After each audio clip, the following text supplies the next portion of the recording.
രാഷ്ട്രീയം ഉണ്ടായും കൊണ്ട് ഞങ്ങൾ അവിടെ പറയുന്നത് പോലീസുകാർക്ക് കേൾക്കാൻ മനസ്സില്ലായിരുന്നു. അവള് പറയുന്നത് നിങ്ങളും ഉണ്ടായി അവര് പറയട്ടെ എന്ന്. കല്യാണം നടന്ന ദിവസം എന്ന് പറഞ്ഞാൽ ഞങ്ങള് സാധാരണ തേപ്പാറ ഒരു ഗ്രാമപ്രദേശമാണ്. ഈ ജീവന്മാരുടെ കാര്യം കണ്ട് എല്ലാ ചരിത്രങ്ങളും ഞങ്ങൾക്ക് എല്ലാം അറിയാം. ഞങ്ങളുടെ നാട്ടുകാരൊന്നും ഇടപെടാൻ പറ്റും. ജീവമാതാ കാരുണ്യ ഭവനുമായി ബന്ധപ്പെട്ട് ഒരുപാട് വീഡിയോസ് നമ്മൾ ചെയ്ത്, പക്ഷെ ഈ വീഡിയോ ചെയ്യുന്ന സമയത്താണ് ഞാൻ ആലോചിക്കുന്നത്, അവിടുത്തെ നാട്ടുകാരുടെ വായിക്കാത്ത ഇത്രയും കാലം പഴം തിരികെ വെച്ചിരിക്കുകയായിരുന്നു എന്നാണ് എനിക്ക് ചോദിക്കാനുള്ളത്. ഇത്രയും അപരാധങ്ങൾ, ഇത്രയും ആഭാസങ്ങൾ അവിടെ നടന്നിട്ട് ഇത്രയും കാലം നിങ്ങൾക്ക് എവിടെയായിരുന്നേ? കൺമുന്നിൽ പലതും കണ്ടിട്ട് കണ്ടില്ല എന്ന് നടിച്ചു വിട്ടു. അതിന്റെയൊക്കെ മെയിൻ റീസൺ എന്താണെന്ന് വെച്ച് കഴിഞ്ഞാൽ ഗിരിജ ആന്റിയുടെ ഏറ്റവും കൂടുതൽ വലിയ പിടിപാടുകൾ തന്നെയാണ്. ഗുണ്ടായുസങ്ങളും പിടിപാടുകളും തന്നെ എന്നാണ് ഇവിടെ ഓരോരുത്തർ ഇപ്പൊ പറഞ്ഞു വെക്കുന്നത്. ഇത്രയും കാലം നാട്ടുകാരുടെ അണ്ണാക്കിൽ പഴമായിരുന്നു. അത് ആ ഒരു സെറ്റപ്പ് ആയിരുന്നു. സത്യം പറഞ്ഞ ഈ ഒരു വിഷയവുമായി ബന്ധപ്പെട്ട് യൂട്യൂബേഴ്സ് എല്ലാവരും കൂടി അറ്റുനിന്ന് വീഡിയോ ചെയ്യുന്നത് പോലെ ഒരു മെയിൻ സ്ട്രീം ചാനലുകൾ അങ്ങോട്ട് ചെയ്യുന്നില്ല. സാധാരണ എന്തെങ്കിലും ഒരു വിഷയം കിട്ടിക്കഴിഞ്ഞാൽ അതിന്റെ അടിയന്തരം വരെ കുഴിച്ചു തോണ്ടി എടുക്കുന്നവരാണ് നമ്മുടെ മെയിൻ സ്ട്രീം ചാനൽസ് എല്ലാവരും. നമ്മളായാലും യൂട്യൂബേഴ്സ് ആയാലും അങ്ങനെ തന്നെ കണ്ടുപിടിച്ച് ഓരോന്ന് അന്വേഷിച്ച് കണ്ടുപിടിച്ച് വലിച്ചു കീറി ഒട്ടിച്ചിട്ടേ പോകത്തുള്ളൂ. എന്നാൽ ഈ വിഷയത്തിൽ മെയിൻ സ്ട്രീം ചാനൽ അങ്ങോട്ട് ഇറങ്ങുന്നില്ല. നമുക്കൊരു വിഷയം എക്സാമ്പിൾ പറയുകയാണെങ്കിൽ ഗോപൻ സ്വാമിയുടെ വിഷയവുമായി ബന്ധപ്പെട്ട് നെയ്യാറ്റിൻകര നടന്നിട്ടുള്ള ആ വിഷയവുമായി ബന്ധപ്പെട്ട് ന്യൂസ് ചാനൽ ഊണും ഉറക്കം എല്ലാം അവിടെ തന്നെയായിരുന്നു. അതിന്റെയൊക്കെ ആപ്പീസ് പോലെ വലിച്ചു പൂട്ടി ഇട്ടിട്ടാണ് പോയത്. എന്നാൽ ഈ ഒരു വിഷയവുമായി ബന്ധപ്പെട്ട് ഈ ഗിരിജാന്റിയുടെ വിഷയവുമായി ബന്ധപ്പെട്ട് ന്യൂസ് ചാനലുകൾക്ക് അങ്ങോട്ട് പിടിക്കുന്നില്ല, അങ്ങോട്ട് തള്ളി ചെയ്യുന്നില്ല.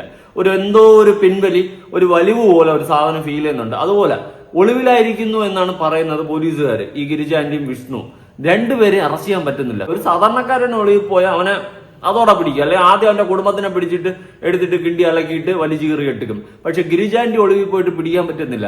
ഇത്രയ്ക്ക് വഴുതി പോകാൻ എന്താണ് എന്നറിയില്ല. എന്തെല്ലാം അതും പിടിപാടിന്റെ ബലത്തിലാണോ ഈ വഴുതി പോകുന്നതെന്ന് ഒരു ഡൗട്ട് ഉണ്ട്. പിന്നെ വേറൊരു കേസ് പറയുകയാണെങ്കിൽ ഗിരിജാന്റിക്ക് ഭയങ്കര പിടിപാടാണ്, മന്ത്രിയുമായിട്ടൊക്കെ പിടിപാടുണ്ടെന്നൊക്കെയാണ് പറഞ്ഞു വയ്ക്കുന്നത്. അതൊക്കെ കേട്ടപ്പോൾ ഞാൻ തന്നെ ഞെട്ടി. ദൈവമേ, നമ്മുടെ നെഞ്ചത്തും കയറുമോ ബുള്ളറ്റ് എന്നുള്ളൊരു മൈൻഡിൽ ഇരിക്കുവാണ്. നോക്കാം, നമുക്ക് എന്തായാലും ഒരു ചലഞ്ചായിട്ട് തന്നെ ഏറ്റെടുക്കാം. എക്സ്പോസ് ചെയ്യുക, സത്യം പുറത്തു വരണം. ഇങ്ങനത്തെ സ്ഥാപനങ്ങൾ നമ്മുടെ നാട്ടിൽ വേണ്ട. ഇത് നമ്മുടെ നാടിന് തന്നെയാണ് ആപത്ത്. ഇനി ആദ്യം ഞാൻ കൊടുക്കാൻ പോകുന്ന ഒരു വീഡിയോ എന്ന് വെച്ച് കഴിഞ്ഞാൽ, ഇവർ പണ്ട് അനാഥാലയം എന്ന് പറഞ്ഞ് ഈ ഒരു പരിപാടി തുടങ്ങിയ സമയത്ത് വാടാക്കി ഇവർക്ക് വീടും സ്ഥലമൊക്കെ കൊടുത്തിട്ടുണ്ടായിരുന്ന ഒരു ലേഡി ഇപ്പൊ കുറച്ച് കാര്യങ്ങൾ തുറന്നു പറയുന്നുണ്ട്.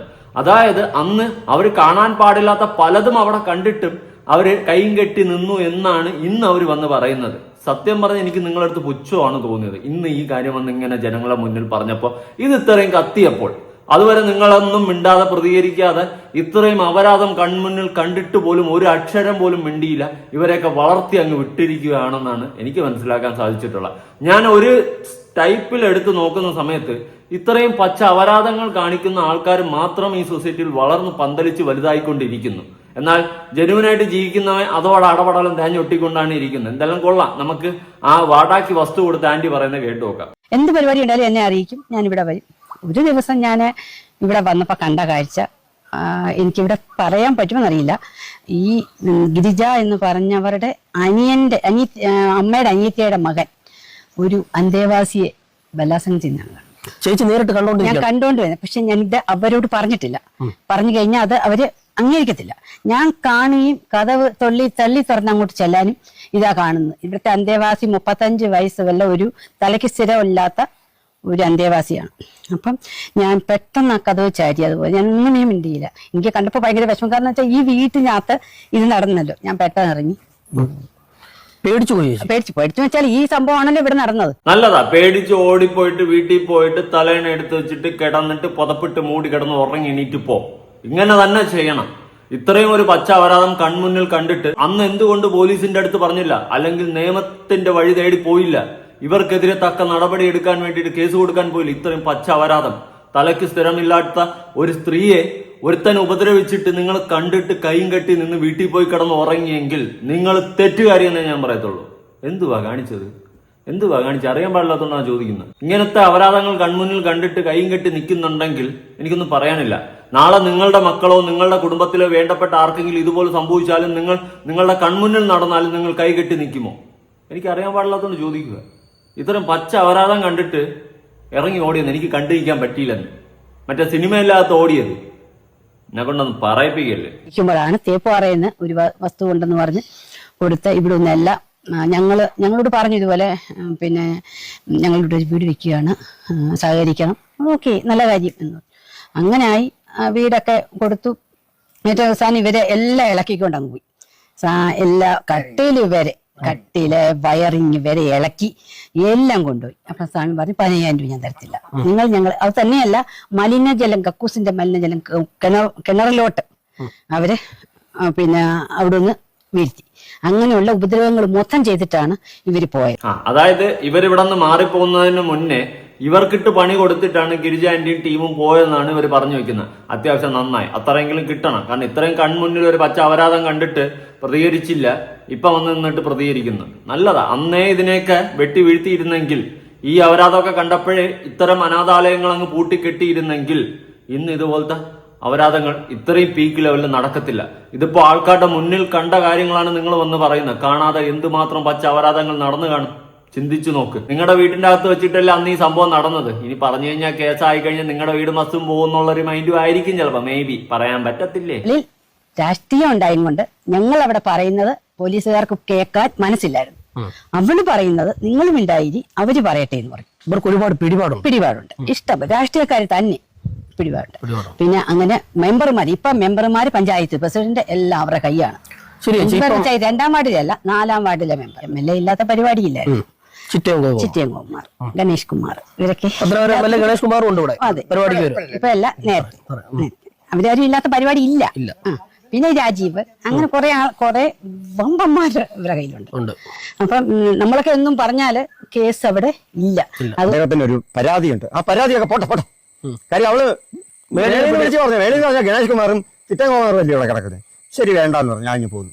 ഞാൻ പറയാം, നീ അനുഭവിക്കും. ബ്രാഹ്മണ ഒരില കൊണ്ടുപോയാൽ അവൻ അനുഭവിച്ചിട്ടുണ്ട്, അനുഭവിക്കും. അങ്ങനെ അനുഭവിച്ചോണ്ടിരിക്കുക. ഇതാണ് സംഭവം. അപ്പം ചിറ്റവും ഈ ഗണേഷ് കുമാറുമാണ് ഇവരെ സംരക്ഷിക്കുന്നത്. ഇതുവാടെ ഇവിടെയും അങ്ങേരുടെ പേര് തന്നെയാണ്. ഗണേഷ് കുമാർ ഇല്ലാത്തൊരു പരിപാടി ഇല്ലാത്ത അവസ്ഥ പോലെയാണ്.